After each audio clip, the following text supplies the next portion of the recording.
Snake, the R&D team came up with something new. What's this? It's a cardboard tank. It's got enough room for 2 people.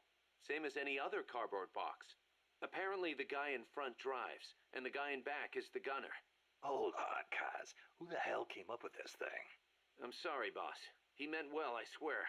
I know it's nowhere as good as a real tank, but still. It's brilliant! Huh? The perfect synthesis of stealth and attack power. Compact, elegant design. The finest example of a weapon I've ever seen.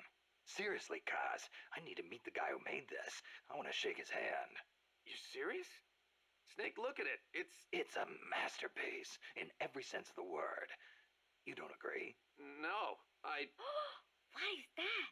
A tank? I like it. Puss?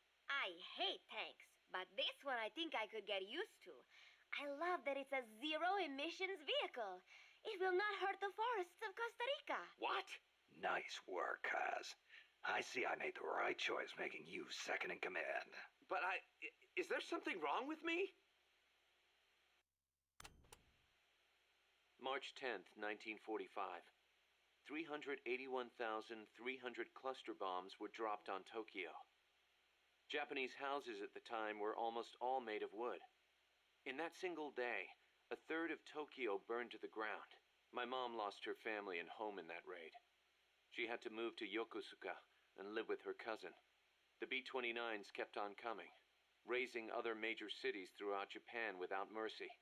Then, in August, they dropped atomic bombs on Hiroshima and Nagasaki, and Japan surrendered to the United States at last. After that, Yokosuka was flooded with American soldiers come to occupy the country. My mother was still in her mid-teens, and she learned from her cousin how to survive in that town, by servicing the troops. That's how she met my father, and how I was born. My father was an officer serving with the government section of Allied GHQ under General Whitney. Whitney was known as MacArthur's shadow, and my father rode his coattails to a pretty high rank. While he was in Japan, he treated my mom like a wife. After he went back to the States, though, she never heard from him. I wasn't born until after he went back. My mom raised me as a single mother. She used the money my father left her to open a shop selling cigarettes and stuff to occupation troops. It was a decent living, but I didn't have citizenship. They're working to change the law now, but back then if your father was unknown, you couldn't get onto the Japanese family register. And in Japan, that means you can't be Japanese. So as I watched the American soldiers around town, I said to myself, I'm a son of America, the victor. My hair and eyes were different from the skinny, downtrodden Japanese around me. I told myself I'd leave this country someday and return to my true homeland. When I was around 10 years old, my mom fell ill, pretty much leaving me to run the shop in her place. One day I found a single picture of my father in the back of a drawer in the shop. I'd show it to the American soldiers who came into the store. A few years went by before one of them told me who he was. I know him, that's Miller. I started asking other guys, do you know where Miller is now? Can anybody tell me where Colonel Miller is now? Turns out he'd left the service and was making a living as an instructor for soldiers in Virginia. It was one of his students who finally told me that. I wrote him a letter in English. I'm your son. I want to go to the United States. Day after day I waited. Then just when I was about to give up, the post office delivered my future to the door. My father sent me some money. I thought my dream was going to come true. I was only thinking of myself. So I went to my bedridden mother and convinced her to let me go. My father arranged for a car to pick me up. It was jet black. When the neighborhood kids who'd always made fun of my hair saw it, their jaws practically hit the ground. I put my mom in a hospital and went on my own to America. When I met my father for the first time, he was living alone in a big house. He told me he'd lost his son, his American son in Vietnam. He showed me a picture of my older brother. I guess that and his divorce left my father feeling lonely, which is probably why he finally took an interest in me. He'd retired from teaching. He was stooped over, could hardly walk, but he gave me 2 things: the name Miller and money for school. I used it to learn English and then go to college. America was exhausted from years of fighting in Vietnam. They were waging war in a foreign land, while at home, people were screaming for peace. Right after I graduated, I went back to Japan, alone. My father refused to see my mom. It was the first time I'd seen her in years, and she wouldn't even look at me. At first, I thought she was mad at me, but that wasn't it. Disease had taken her mind. A disease she got while she was young and desperate. She didn't even know who I was. I said, "Mom, it's me, Kazuhira." As I spoke, the sound of my own voice rang in my ears. Katsuhira, the name my mom gave me. It means peace in Japanese. I was Japanese. At least, I was the son of this tiny Japanese woman. It was then, for the first time, that I understood the reason, the emotion that inspired my mother to give me that name. She'd watched her hometown and family go up in flames. Her body and her mind were ravaged by war. And yet she chose to have a child named Peace, with a man who was once her enemy. Japan lost the war. But what good is war as a measure of a country?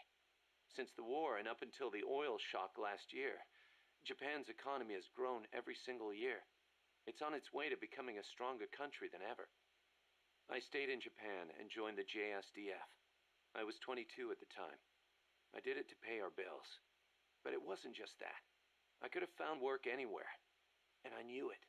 And still, I couldn't think of anything else to do with myself. 2 years later, I didn't have to worry about Mom's hospital bills anymore. I left the JSDF and went back to the States. My father was already dead and buried. I was told he'd shot himself in the head. America crushed Japan, but it also crushed my father. My American dream was over. After that, I drifted around and, well, you know the rest. GHQ made women like my mother. It made Japan's peace constitution and the JSDF. And it made me. I was spawned by war, but I don't want to die in one. I won't die for a country, and I won't live like a pauper. I won't have my fate decided by some family register.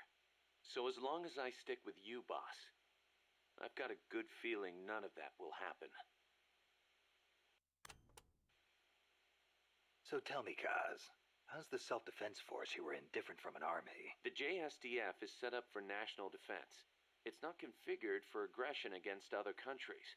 It's what you'd call exclusive defense. Exclusive defense? It's the fundamental strategic posture of the JSDF. No preemptive attacks. Only the minimum defensive action necessary after an enemy attacks. Anything defined as self-defense, then? The JSDF originated as the National Police Reserve. Back then, American forces stationed in Japan were being sent over to fight in the Korean War. So in a sense, the NPR was filling a gap. Police, huh? Reminds me of the Costa Rican Civil Guard. Yeah, exactly. They're also dispatched to provide disaster relief. The year before I joined, they had a hell of a time trying to rescue some buses that got hit by landslides. So why'd you quit the JSDF? Because I didn't have a reason to be in Japan anymore. A reason? My mom had died 3 years earlier, so I didn't have to care for her anymore. With her gone, there was no point hanging around in Japan. Yeah, but a man with your talents could have risen pretty high in the ranks, I imagine. I don't know what they made of me. Could be it actually alienated me from the brass. And personally, I could never get used to the idea of exclusive defense. Meaning? On a strategic level, I can see how a country could go with the exclusive defense model used by the JSDF. And I've got nothing against my fellow soldiers who believe in it. On a tactical level, though, it just rubbed me the wrong way. To put it simply, I was itching for a real fight. I figured. And I felt as long as I was in the JSDF, I'd never be able to stand shoulder to shoulder with my father, who was in the U.S. Army. Seeing Yukio Mishima's suicide didn't help either. Yukio Mishima. The guy who wrote The Temple of the Golden Pavilion. The way he questioned the status quo hit home with me. Not that I admired his vision or anything, but it did get me thinking, that's for sure. Life's funny sometimes, isn't it? What brought that on? We first met as enemies on the battlefield, and now here we are fighting side by side. You mean Colombia? Yeah. After I quit the JSDF, I made my way there and got myself a position as a drill sergeant for a band of revolutionaries, despite the fact that I'd never seen a day of combat. I see you had the gift for talking business in Spanish even back then. Oh, come on, stop it. You're making me blush. Unlucky for me, though, you were in the service of the Colombian Army. I remember it like it was yesterday. It all happened in an instant. You guys ambushed us, and half my unit was taken out.